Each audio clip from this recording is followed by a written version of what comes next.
So what is a generic medicine ಅಂತಂದ್ರೆ, generic medicines are unbranded drugs ಅಂತೇಳಿ ಕರಿತೀವಿ. ಅಂದ್ರೆ ಇವುಗಳಿಗೆ ನಿರ್ದಿಷ್ಟ ಬ್ರ್ಯಾಂಡ್ ಅಂತಿಲ್ಲ. ಈಗ ಏನಾಗುತ್ತೆ, what are branded drugs and what are unbranded drugs ಅಂತ ಬರುತ್ತೆ. ಈಗ ಎಕ್ಸಾಂಪಲ್, ಜ್ವರ ಬಂದಾಗ ಡೋಲೋ ನುಂಗ್ಬೇಕು ಅಂತ ಹೇಳ್ತಾರೆ. ಈಗ ಡೋಲೋ ಅನ್ನೋದೇನಿದೆಯಲ್ಲ, it is a brand. Dolo is basically a brand. ಇದನ್ನ ಬೇರೆ ಕಂಪನಿಯವರು ಈ ಹೆಸರು ಇಟ್ಕೊಳಂಗಿಲ್ಲ, ಯಾಕಂದ್ರೆ ಇದ್ರ ಮೇಲೆ ಟ್ರೇಡ್ ಮಾರ್ಕ್ ಇದೆ. So only that company, XYZ company can actually use this name Dolo 625. ಅವ್ರು ಮಾತ್ರ ಯೂಸ್ ಮಾಡಕ್ ಸಾಧ್ಯ, ಬೇರೆ ಯೂಸ್ ಮಾಡಂಗಿಲ್ಲ. But what is there in Dolo? Dolo ಒಳಗೆ ಇರುವಂತಹ ಔಷಧಿ ಯಾವುದು?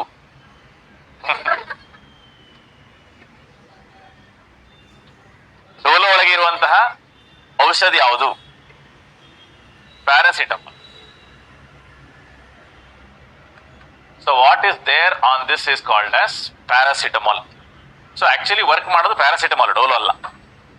ಸೊ ಪ್ಯಾರಾಸಿಟಮಾಲ್ ಸೇ 600 ಮಿಲಿಗ್ರಾಮ್ ಟ್ಯಾಬ್ಲೆಟ್ ಮಾಡಿದ್ದಾರೆ. ಈ ಟ್ಯಾಬ್ಲೆಟ್ಗೆ ಡೋಲೋ ಅಂತ ಹೆಸರಿಟ್ಟಿದ್ದಾರೆ.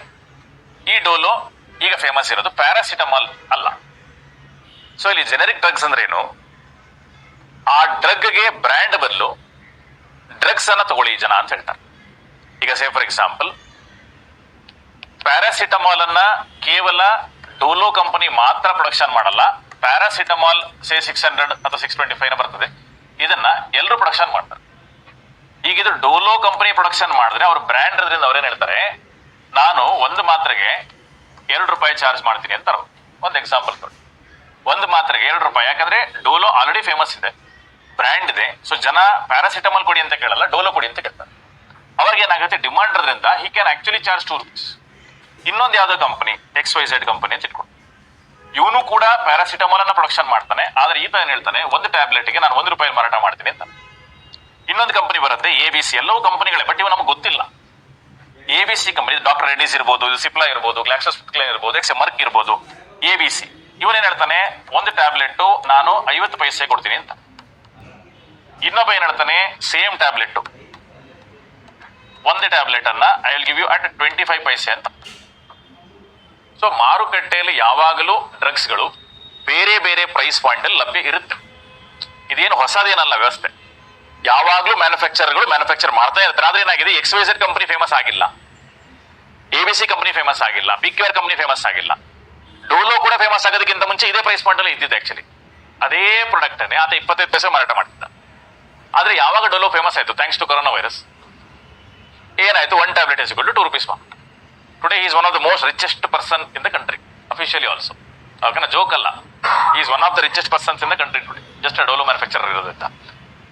ಇಲ್ಲೇನಾಗುತ್ತೆ, ಸರ್ಕಾರ ಒಂದು ಆದೇಶವನ್ನು ಹೊರಡಿಸುತ್ತೆ, ಡಾಕ್ಟರ್ಗಳು ಪ್ರೆಸ್ಕ್ರಿಪ್ಷನ್ ಬರೀಬೇಕಾದಾಗ ನೀವು ಬ್ರ್ಯಾಂಡ್ ಹೆಸರು ಬರೀಬೇಡಿ, ಡೋಲೋ 625 ಅಂತ ಬರೀಬೇಡಿ, ನೀವು ಪ್ಯಾರಾಸಿಟಮಾಲ್ 625 ಅಂತ ಬರೀರಿ.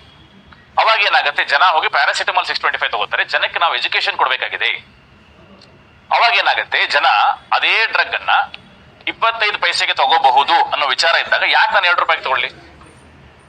ಜನ ಔಷಧಿ ಕೇಂದ್ರದಲ್ಲಿ ಕೊಡೋದು ಇದನ್ನ. ಅವರು ಡೋಲೋ ಕೊಡಲ್ಲ ಅಂತ ನೀವು ಕೇಳಿದ್ರೆ ಅವ್ರದ್ದನ್ನು ಕೊಡ್ತಾ ಇರೋದು. ಬಟ್ ಏನಾಗುತ್ತೆ, ಇದರ ಸಪ್ಲೈ ಜಾಸ್ತಿ ಇರುತ್ತೆ. ಹಾಗಾಗಿ ಸೇಮ್ ಡ್ರಗ್ ಫಾರ್ಮುಲೇಷನ್ ಇಲ್ಲಿ ಬರುತ್ತೆ at a lesser price. So ಅಲ್ಲಿ ಕೊಡ್ತಾ ಇರೋದು ಸರ್ಕಾರದ ಸಬ್ಸಿಡಿಯಿಂದಲ್ಲ, ಸರ್ಕಾರ ಅದನ್ನು ಫ್ರೀಯಾಗಿ ಕಲೆಕ್ಟ್ ಮಾಡ್ಕೊಂಡು ನಿಮಗೆ ಕೊಡ್ತಾ ಇದೆ ಅಲ್ಲ. ಸರ್ಕಾರಕ್ಕೂ ಅದಕ್ಕೆ ಏನೂ ಸಂಬಂಧ ಇಲ್ಲ. ಪ್ರಧಾನಮಂತ್ರಿ ಜನ ಔಷಧಿ ಕೇಂದ್ರ ಏನ್ ಮಾಡುತ್ತೆ, ಮ್ಯಾನುಫ್ಯಾಕ್ಚರ್ನ ಕಾಂಟ್ಯಾಕ್ಟ್ ಮಾಡುತ್ತೆ, ಅದರದ್ದು ಡೋಲೋ ಅವ್ರು ತಗೊಂಬಂದು ಕೊಡ್ತಾರೆ, ಇವ್ರು ಅದನ್ನ ಜನಕ್ಕೆ ಕೊಡ್ತಾರೆ ಅಟ್ ಲೆಸರ್ ಕಾಸ್ಟ್. ಅದು ಮೆಡಿಕಲ್ ಸ್ಟೋರ್, ಏನೂ ಚೇಂಜಸ್ ಇಲ್ಲ. ಅದು ಪ್ಯಾರಾಸಿಟಮಾಲ್ 625, ಇದು ಪ್ಯಾರಾಸಿಟಮಾಲ್ 625, ಎಫೆಕ್ಟ್ ಎಕ್ಸಾಕ್ಟ್ಲಿ ಸೇಮೇ ಬರುತ್ತೆ, ಏನೂ ಚೇಂಜಸ್ ಬರಲ್ಲ. ಜನ ಯಾವ್ದನ್ನ ಪ್ರಿಫರ್ ಮಾಡ್ತಾರೆ ಹೇಳಿ? ಬ್ರ್ಯಾಂಡ್ ಇರೋದನ್ನ ಪ್ರಿಫರ್ ಮಾಡ್ತಾರೆ. ಅರ್ಥ ಆಗ್ತಿಲ್ಲ? You go for brand rather than you going for medicines. ಯಾಕೆ ಮೆಡಿಸಿನ್ ಅಂದ್ರೆ ಜನಕ್ಕೆ ಗೊತ್ತಿಲ್ಲ, ತಿಳುವಳಿಕೆ ಕೊಡಬೇಕು ನಾವು. ಅನ್ನೆಸೆಸರಿ ಮೆಡಿಸಿನ್ಸ್ ಮೇಲೆ ಜಾಸ್ತಿ ರೊಕ್ಕ ಕೊಟ್ಟು ತಗೋತಿದ್ದಾರೆ, ಅದನ್ನ ಕಡಿಮೆ ಮಾಡಬೇಕು ಅಂತ ಹೇಳಿ 1,40,000 ಸ್ಟೋರ್ಗಳು ಓಪನ್ ಆಗಿದ್ದಾವೆ ಇಂಡಿಯಾದಲ್ಲಿ, ಪ್ರಧಾನಮಂತ್ರಿ ಜನ ಔಷಧ ಕೇಂದ್ರಗಳು. ಸೊ ಇದರ ಮೂಲಕ ಜನರಿಕ್ ಅನ್ಬ್ರ್ಯಾಂಡೆಡ್ ಡ್ರಗ್ಸ್ ಅನ್ನ ಮಾರಾಟ ಮಾಡುವ ಪ್ರಯತ್ನ ಮಾಡ್ತಾರೆ. ಅರ್ಥ ಆಗ್ತದೆ ಏನಂತ ಅಂದ್ಬಿಟ್ಟು?